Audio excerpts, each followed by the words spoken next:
Orchestra, Priya events, proprietor Ashok Shaik, DJ sound system మా ప్రత్యేకత.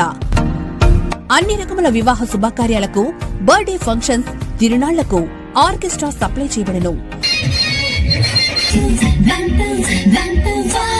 వివరములకు సంప్రదించండి. Proprietor Ashok Shaik, Priya orchestra, Priya events, Sri Vinayaka Swamy గుడి ప్రక్కన అద్దంకి రోడ్, దర్శి, ప్రకాశం జిల్లా.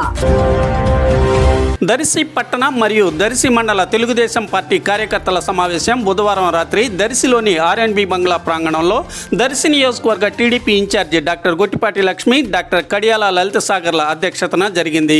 అధిక సంఖ్యలో పార్టీ కార్యకర్తలు, అభిమానులు, స్థానిక నాయకులు పాల్గొన్నారు. ఈ సమావేశంలో డాక్టర్ గొట్టిపాటి అలాగే డాక్టర్ కడియాల ప్రసంగించారు. పార్టీ కోసం పాటుపడిన ప్రతి కార్యకర్త శ్రమకు తగిన గుర్తింపు ఉంటుందని, న్యాయం జరుగుతుందని, పదవులు అందరికీ ఒకేసారి రావని, దశల వారీగా అందరికీ న్యాయం జరుగుతుందని, ఓడిన చోటనే గెలిచి పార్టీ జెండా ఎగరవేస్తామని ప్రసంగించారు. కార్యక్రమంలో నాయకులు చైర్మన్ నారపశెట్టి పిచ్చయ్య, శోభారాణి, నాగమణి, అంకయ్య, వెలిగొండారెడ్డి, సుబ్బారావు, చిన్న, రామారావు తదితరులు పాల్గొన్నారు. మనకి జూన్ 4న ఎలక్షన్ రిజల్ట్స్ వచ్చినాయి. జూన్ 7వ తారీఖు నుండి మీరందరూ ఒక్కసారి గమనిస్తే నేను ఇక్కడ ఏ ప్రోగ్రామ్ ఉన్నా, ఏ కార్యక్రమం అయినా అది మిస్ అవ్వకుండా 99% నేను అన్ని అటెండ్ అవ్వడానికే చూస్తున్నాను. ఏదన్నా నాకు అక్కడ వేరే మీటింగ్స్ లేదా సీఎం ఆఫీస్లో ఇక్కడ మన ప్రాజెక్టుల గురించి వర్కుల మీద అక్కడ పని ఉంటే తప్ప నా సమయం అంతా నేను ఇక్కడ దర్శి ప్రజలకే కేటాయిస్తున్నాను. నా మీద నాన్ లోకల్ అని విమర్శలు చేసిన, ఓడిపోయాక పక్కకి వెళ్తుంది లేదా ఏదో పదవి కోసం ఆలోచిస్తున్నారు వీళ్ళు ఇలా ఎన్ని చేసినా నాకు ఒక్కలే స్ఫూర్తి మా యువ నాయకులు లోకేష్ గారు.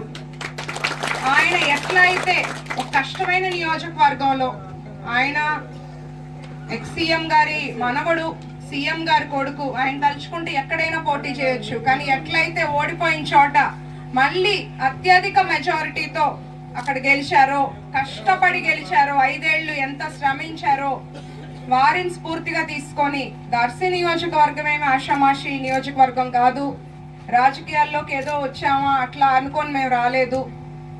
మాకు ఎంతో ఇష్టమైన వైద్య వృత్తిని పక్కన పెట్టి ఇంకా ఇక్కడే 30 ఏళ్ళు రాజకీయాలు చేయాలి అని గట్టి నిర్ణయం తీసుకొని, కష్టమైన నియోజకవర్గం, మనకి తక్కువ సమయం ఉంది అన్నీ తెలుసుకొని ఒకటి ప్రజాసేవ నిర్ణయం తీసుకొని వచ్చాము.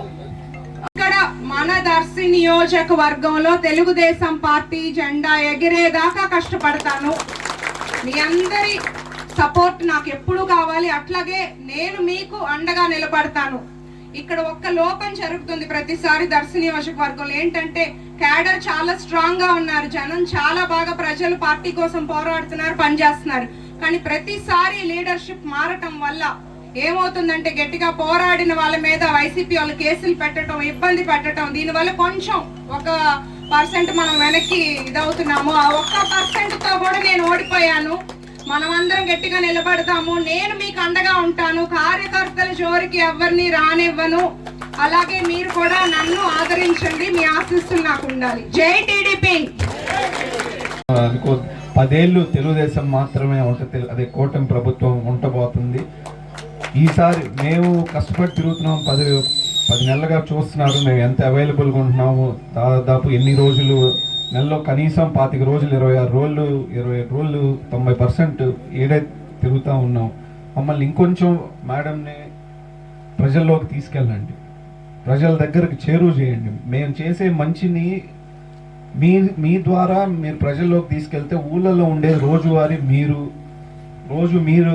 ఇంటి దగ్గర, అరువు దగ్గర కూర్చొని మీరు ఊళ్ళల్లో వాళ్ళకి చెప్తామండి, ఇలా ఈ పని చేశారు, ఇలా తిరుగుతున్నారు, ఇది వస్తుంది దర్శి నియోజకవర్గానికి, ఇట్లా ఉంది అనేది. మనం చేసే మంచిని, మన పార్టీని, మేడం గారిని తీసుకెళ్లాల్సిన బాధ్యత ప్రతి ఒక్కరి మీద ఉంది.